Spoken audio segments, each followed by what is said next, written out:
Well, yun nga, no? Pauwi na tayo, galing tayo ng office, medyo pagod. Well, kanina pa kami naiisip eh, so pwede natin pag-usapan yun eh. Ito nga, no? I don't know, everyday ako nagpa-park dito sa Robinsons Ermita. Malapit lang kasi office ko dito eh. So, yun na nga. Wait lang. Oops, exit this way.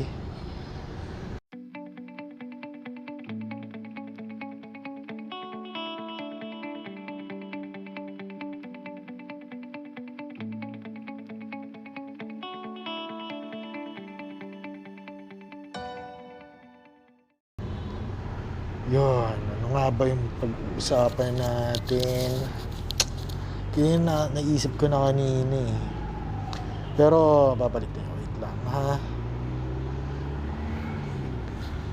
Uy, ang galing ni kuya, oh. Ba yun? Nep. Swabing-swabe lang, ha? Okay. Yun. Why do you need a motorcycle?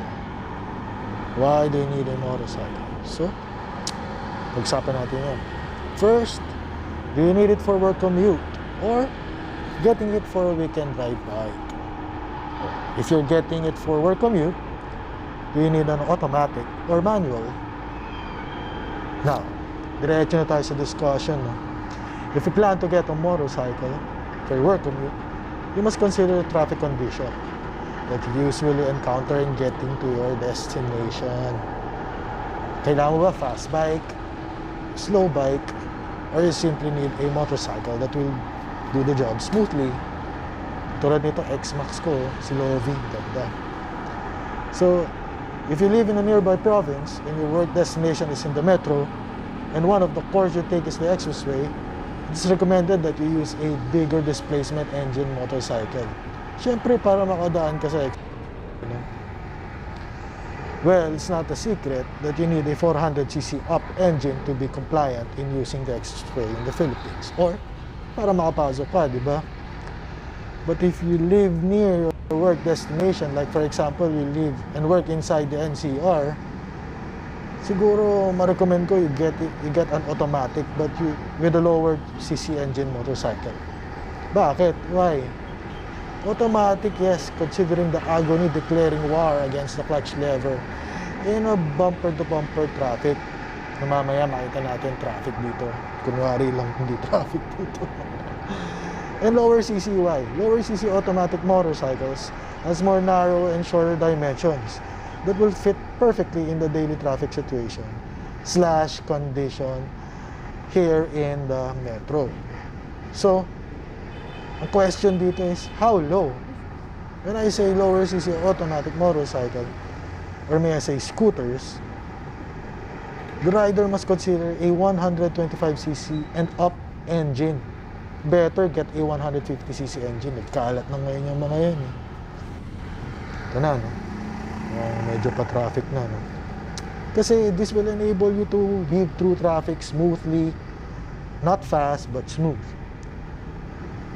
When overtaking vehicles kasi, yung mga riders with smaller engine displacement, particularly lower than 100cc, they confuse themselves eh. Na yung speed nila, akala nila mabilis na, no? Pero in reality, they are underpowered. And that it may result to an accident, no? Kaya, maganda, medyo mabilis ng konti. Yung saktong-sakto lang. It is not like you need a really fast motorcycle, no? Pero what you need is a motorcycle with enough power to overtake smoothly. Now, if you are decided, what are the things you must consider? You need to consider dimensions. Dimensions ng mga motor, syempre. No? First is the seat height. For a first-timer, you need to plant both feet on the ground.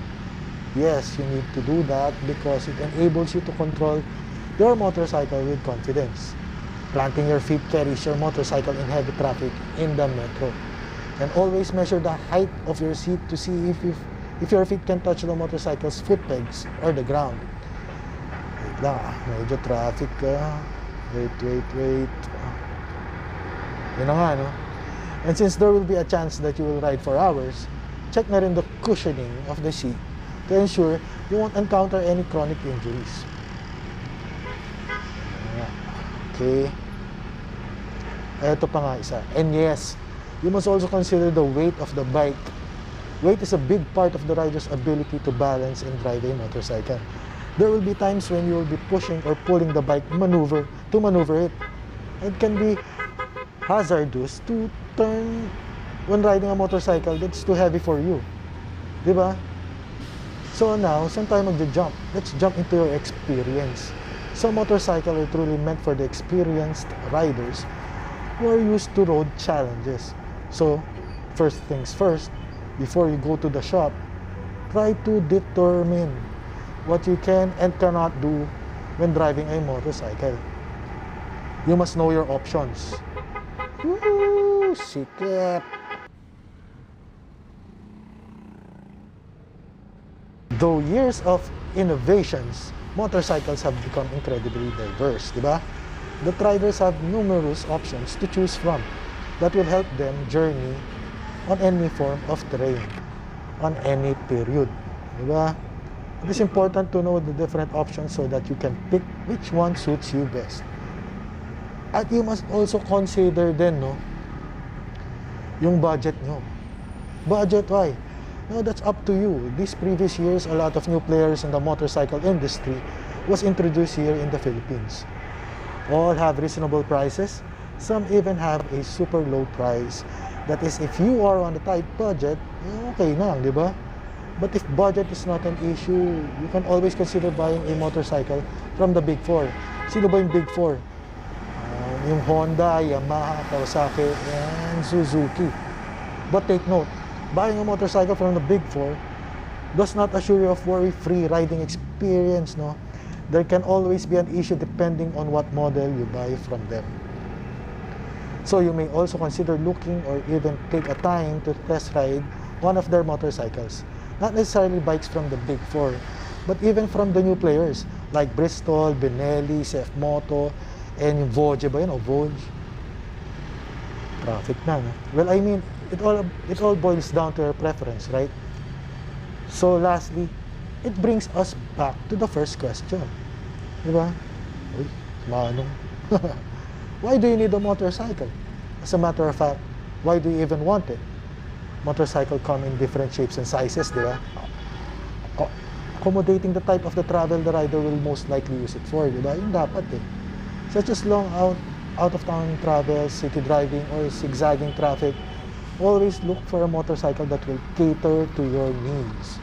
And see how choosing your bike can become more manageable and even a partner in your everyday life.